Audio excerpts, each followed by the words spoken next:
In 2015, we left the rat race and went to the farm. We bought a 100-year-old farmhouse and 9 acres. After 3 years of extensive renovations, we can finally call ourselves College Hill Farm. Welcome back to College Hill Farm. Today, we're talking about a homestead update.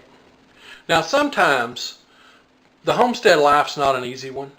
Sometimes there's aggravations, but everybody's life's that way. You can't have everything you want.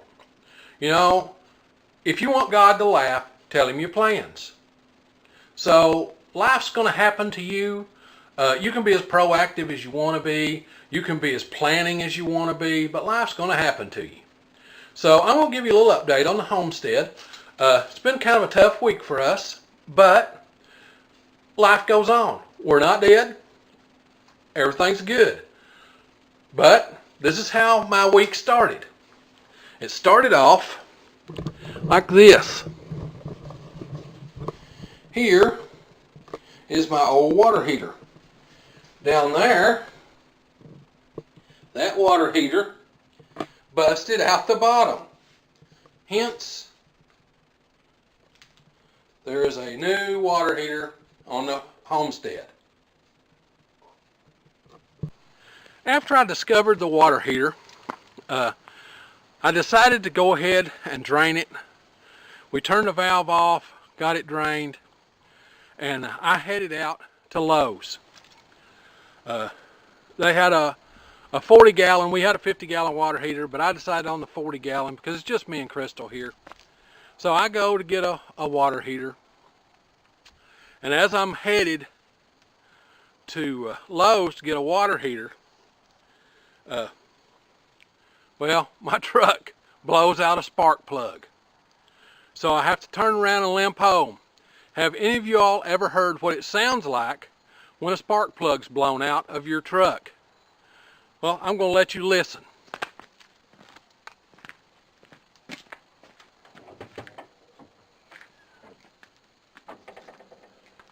This is what it sounds like.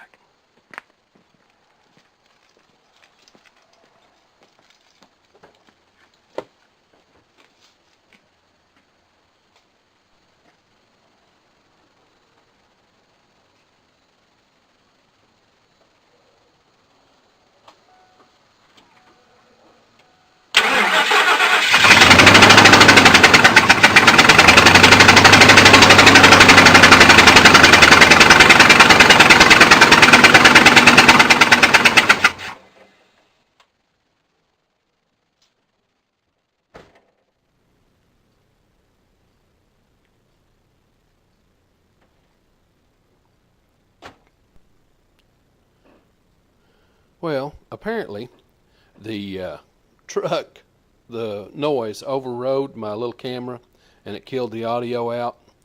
But that's the way it goes on a farmstead. Things happen, you have to go on, you have to move on. You know, everything's all right, everything's good. Don't let those little things bother you. So I want to get ahead here and let you see how the rest of the farmstead's doing, and then we'll just move on from there. So let's take a little trip and look at the rest of the farmstead. Today is October the 12th. There's the last of the basil. Pretty much all I'm going to get off that is some seeds. Of course, you saw us harvest the basil. The tomatoes back here, there are still a few. So I'm going to be able to harvest a few tomatoes, and I'm going to harvest green tomatoes. It's October the 13th, and I'm going to harvest the green tomatoes and put those up, but they'll just go in the freezer. They won't be dehydrated like we've been doing the others. They'll just be in the freezer. So on to the next garden. This is the kitchen garden. The fall cucumbers are doing pretty good. They're blooming strong still. We'll probably have frost any day, so they won't last too much longer. I got 3 or 4 cucumbers off there yesterday. I might get a couple more before it frosts. We're looking at frost next week. Here we are in our 6-week bean patch. They're ready to harvest. We planted those 66 days ago. So they were ready to harvest some time back, but I wanted them to go to seed. Remember, we planted these just for seed, so I'm probably going to harvest those hopefully today. The summer squash, the fall summer squash just outdid itself this year. You can see I've left several in the field because there were just so daggone many. We just couldn't eat them all, and my son couldn't eat his share, and so they just wound up. A lot of them. I see 1, 2, 3, 4, 5, 6, 7, 8, 9, 10 of them that have got great big and not edible.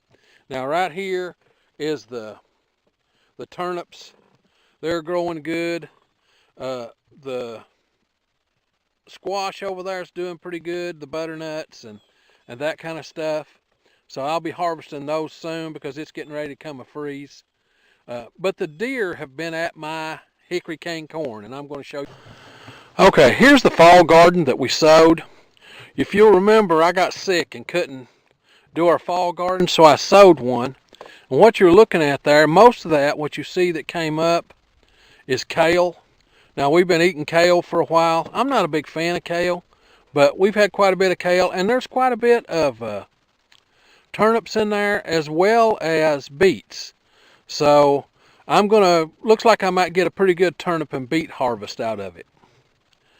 The broccoli didn't do much. We got some lettuce that should have been head lettuce, but it didn't turn into head lettuce. So now here's my corn. And if you'll notice, the first 4 rows here were sweet corn. They ought to be down. But right back there is my hickory cane. And it hasn't been harvested yet. So it shouldn't be down. But what's happening is we've got a major deer infestation. And I'm going to harvest my hickory cane. Of course, I only need seed this year. And I only need seed. And I wanted to do some so I could try hominy, my hand at hominy as an experiment. And to do some old-fashioned cornmeal. So I'll give that a shot. But you can see the deer pretty well take the corn down. Now, here's an example of the deer problem. See, they even came in through here so hard and knocked the okra down too. You know, you can see the okra's up there and the leaves have been stripped on a lot of it. The deer have just wore it out. And I think I may have a raccoon or two that's been eating some. I'm not too concerned as long as I have enough for seed back for next year and I see enough hanging cobs that I'll have seed. I'm going to try and harvest that probably in the next few days. We've got rain scheduled, quite a bit of rain. I'd like to get it before it rained, but it's probably not going to happen. And I've still got to harvest a few of these okra for seed, because remember, okra seed you want to harvest new every year.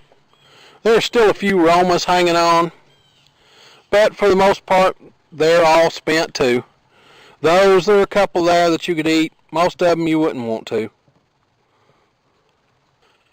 The sweet potatoes are looking just like they ought to. It won't be long to where it's time to harvest the sweet potatoes. You know, there's plenty of blooms on them here and there. And I only planted 2 rows. That'll be enough for me and Crystal, enough to give a lot away probably.